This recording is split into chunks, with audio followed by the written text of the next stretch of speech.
ውድ ተመልካቾቻችን ለዛሬ ደግሞ ሶስት ርዕሰ ጉዳዮችን ወደ እናንተ እናደርሳለን። ሶስቱም በዓለማችን እጅግ አስደንጋጭ ነገሮች ተብለው ተመዝግበዋል። የመጀመሪያው በፈረንሳይ ሀገር አደባባይ ላይ የተደረገ እብደት ነው። ሁለተኛው ደግሞ ጉዞውና ተጓዦቹ፣ ሶስተኛው የሜሪ ሴሌስቴ ሚስጥር ነው። እስከ መጨረሻው አብራችሁን ቆዩ።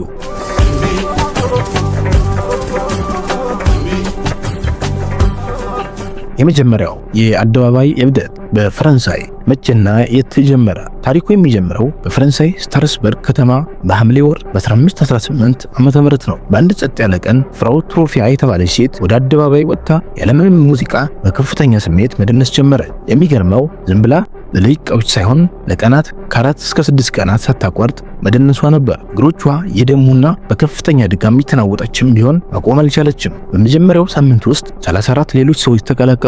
በአንድ ወር ጊዜ ውስጥ ደግሞ ቁጥራቸው ወደ 400 ደረሰ። እነዚህ ሰዎች በገዛ ፈቃዳቸው ሳይሆን በሆነ መንፈሳዊ ወይም ሕክምናዊ ግፊት እየተነዱ ይመስሉ ነበር።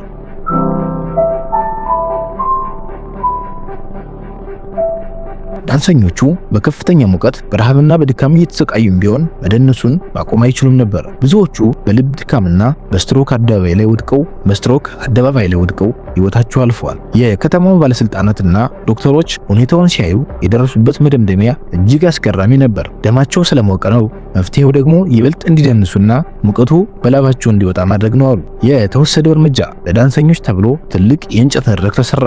ከበሮ መቺዎችና ዋሽንት ነፊዎች በክፍያ ተቀጥረው ሙዚቃ እንዲጫወቱ ተደረገ። ጠንካራ ወንዶች ደናሾች እንዳይወድቁ ደግፈው እንዲያስደንሷቸው ታዘዘ። ውጤቱ ግን ይህ ውሳኔ ሁኔታውን ይባስ አባባሰው፣ ብዙ ሰዎች እንዲሞቱ ምክንያት ሆነ። እስካሁን ድረስ ይህ ለምን እንደተከሰተ እርግጠኛ መልስ የለም። ነገር ግን ታሪክ ተመራማሪዎችና ሳይንቲስቶች ሁለት ዋና ግምቶችን ያስቀምጣሉ።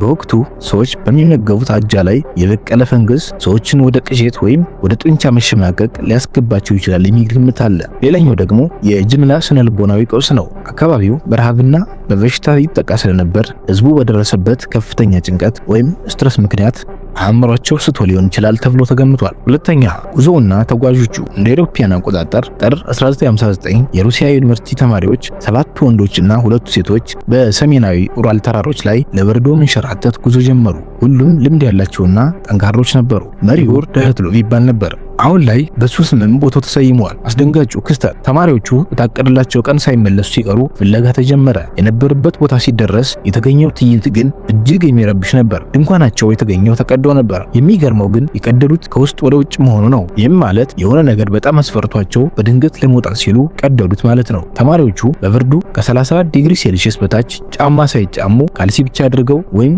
በውስጥ ልብስ ብቻ ሆነው ወደ በረዶ ወርጠዋል። የመጀመሪያዎቹ 5 አስክሬኖች በድንኳኑ አቅራቢያዎች ተገኙ። የቀሩት 4 አስክሬኖች ግን ከወራት በኋላ በገደል ውስጥ ተቀብረው ተገኙ። የሕክምና ምርመራው ውጤት ሲመጣ ጉዳዩ ይበልጥ አስፈሪ ሆነ። አንዳንዶቹ አስክሬኖች ላይ ምንም አይነት የውጭ ቁስል ሳይኖር የውስጥ አጥንቶቻቸው፣ የራስ ቅልና የደረት አጥንት በከፍተኛ ኃይል ተሰባብረው ተገኝተዋል። ይህ ኃይል ከመኪና አደጋ ጋር የሚመጣጠን ተብሎ ተገልጿል።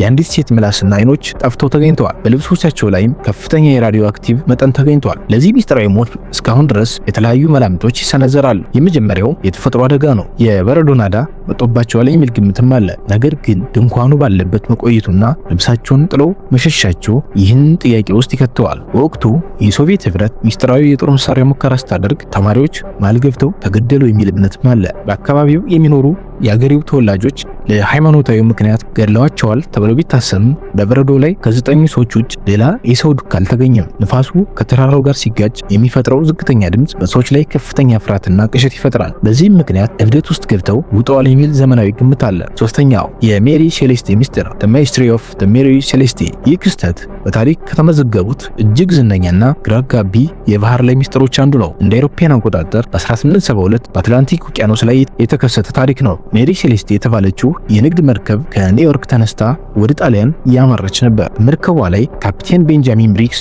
ባለቤቱ፣ የ2 ዓመት ልጁና 7 ዓመት ልምድ ያላቸው መርከበኞች በአጠቃላይ 10 ሰዎች ነበሩ። ከአንድ ወር ገደማ በኋላ ዴግራቲያ የተባለች ሌላ መርከብ ሜሪ ሴሌስቴን በአትላንቲክ ውቅያኖስ ላይ ስትንቀዋለል አገኘቻት። መርከቧ በጥሩ ሁኔታ ላይ ነበረች፣ ነገር ግን ሙሉ በሙሉ ባዶ ነበረች። ባለሙያዎቹ መርከቧን ሲፈትሹ ያገኟቸው ነገሮች ክስተቱን ይበልጥ አስገራሚ ያደርጉታል። ሰዎቹ የት ገቡ?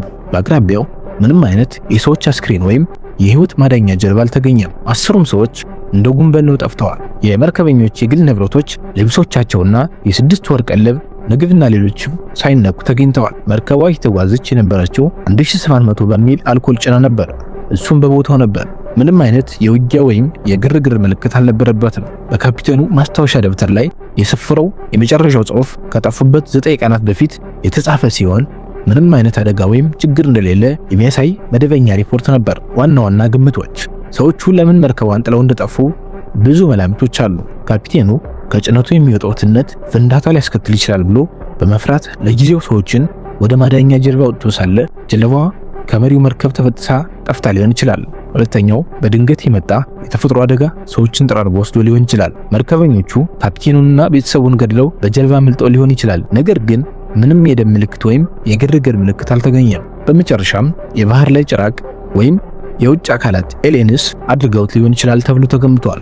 ይህ በጣም የተጋነነ ቢሆንም በወቅቱና በበይነ መረብ ዘመን ሰዎች እንደ መላምት ያነሱት ነበር። ለዛሬ ይዘንላችሁ የመጣናቸው እንግዳ ታሪኮች እነዚህ ናቸው። በቀጣይ እስክንገናኝ ቸር ሰንብቱ። ሰብስክራይብ በማድረግ ቤተሰቡ ነው።